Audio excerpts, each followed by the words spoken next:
আসসালামু আলাইকুম। কেমন আছেন সবাই? আশা করি সবাই অনেক ভালো আছেন। আলহামদুলিল্লাহ আমিও অনেক ভালো আছি। তো এতে চলে আসলাম নতুন একটি ভিডিও নিয়ে আপনাদের মাঝে। তো সকাল সকাল অনেকগুলো কাপড় পরিষ্কার করেছিলাম। সকাল সকাল অনেকগুলো কাপড় পরিষ্কার করেছিলাম। রোদ নাই কিন্তু বাতাস বইছে, বাতাসে হয়তো শুকিয়ে যাবে। এত কাপড় কয়েকদিন থেকে বৃষ্টি আর রোদ নাই। তবে আজকে ওয়েদারটা একটু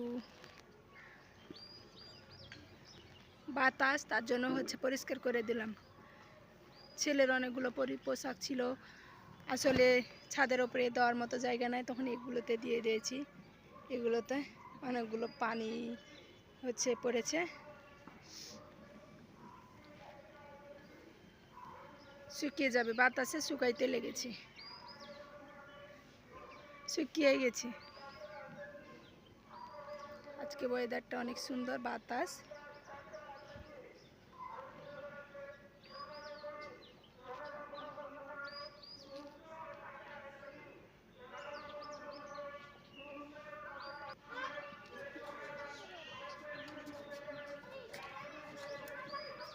পড়ে যাবে কারেন্টের তার নাই।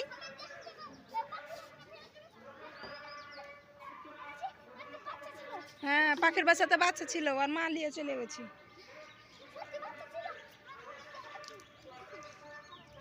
আচ্ছা, পড়ে যাবে, যেতে হবে না ওদিকে, এখন নাই।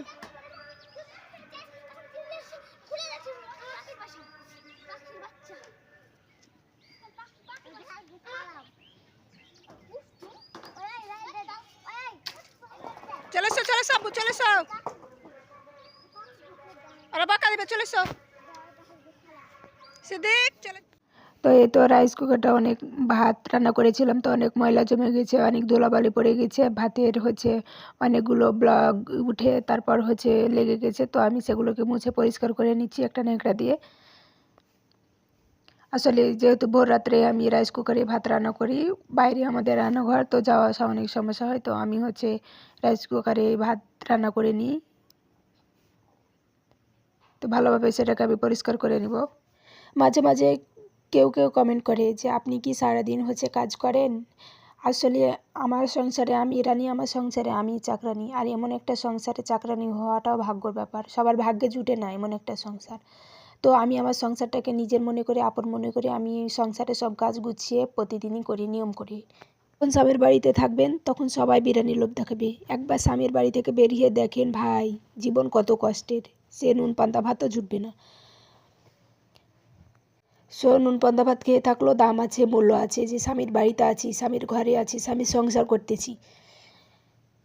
এরকম কমেন্ট করবেন না, আশা করি কেউ এরকম কমেন্ট করবেন না। সবার নিজ নিজ সংসারের, সবাই নিজ নিজ সংসারকে ভালোবাসি, আমি আমার সংসারকে ভালোবাসি। তো এই তো আপনাদের সাথে কথা বলতে বলতে আমি আমার থালা বাসন সব কিছু আমার কমপ্লিট, পরিষ্কার করা হয়ে গেছে। তো আমি আমার রুমটা অনেক ধুলাবালি জমে গেছে, কারণ অনেক বাইরে বাতাস হলো কয়েকদিন থেকে, এমন জানালা দিয়ে বাইরে ধুলা রুমের মধ্যে প্রবেশ করেছে, আর সব কিছুর মধ্যে এত ধুলা। তো আমি বিছানাটা পরিষ্কার করব, তো বিছানাটা ঝাড়ু টাড়ু দিয়ে আমি রুমটাকে ভালোভাবে পরিষ্কার করে নিব, কারণ অনেক ধুলাবালি জমে গেছে। জানালা দিয়ে পাশে রাস্তা, তো অনেক ধুলাবালি চলে আসে, ধুলাবালিতে বিছান কাঁথা এত নোংরা হয়ে যায়। দুই একদিন পর পর বিছানাটা পরিষ্কার করি, তারপরেও ধুলাবালি জমে যায়। তো আমি সুন্দর করে সব কিছু কম্বল টম্বল গোছিয়ে নিব, তারপর আমি সব কিছু একটু ভালোভাবে মুছে নিব, তারপর আমি ঘরটাকে ঝাড়ু দিয়ে নিব, কারণ রোজা করে সব কিছু করা অনেক কষ্টকর। আর যেহেতু আমি বাড়ির একাই বউ, তো আমাকে করতে হবে, আর কেউ তো নাই যে করে দিবে। তো আমি আমার কাজ আমি একা একাই করি যেটুকু পারি। তো এখানে ফ্রিজটা অনেক ময়লা হয়েছে ধুলাবালি পড়ে, তো আমি এগুলোকে পরিষ্কার করে নিচ্ছি, কারণ সামনে তো ঈদ চলে আসছে, ঈদের আগে আর একবার পরিষ্কার করা হবে। তারপর প্রতিদিনই আমি আমার রুমের প্রত্যেকটা জিনিস প্রত্যেক দিন একবার করে মোছা হয়, সব কিছু সুন্দর করে ক্লিন করে নিই। আসলে পরিষ্কার পরিচ্ছন্ন থাকা ইমানের অঙ্গ বলি না আমরা, তো পরিষ্কার পরিচ্ছন্ন রাখতে আমাকে ভালো লাগে। তারপরও আমার ছেলে একটু অগোছালো, সব কিছু অগোছালো করে রেখে দেয়। তো আমি যতটুকু পারি আমি সুন্দর করে পরিষ্কার পরিচ্ছন্ন রাখার চেষ্টা করি। আসলে এগুলোতে এত ধুলাবালি জমেছে, এত ময়লা জমেছে, কি বলবো। তো আমি জানালা খুলে রাখি না, তো আমার ছেলে জানালার পাশে বসে থাকবে, জানালার পাশে বসে খাবে, আর আমার ছেলে বিছানার উপরে খাবে সব কিছু। এত নোংরা করে দেয়, কি আর বলবো, ছোট বাচ্চা কিছু বোঝে না।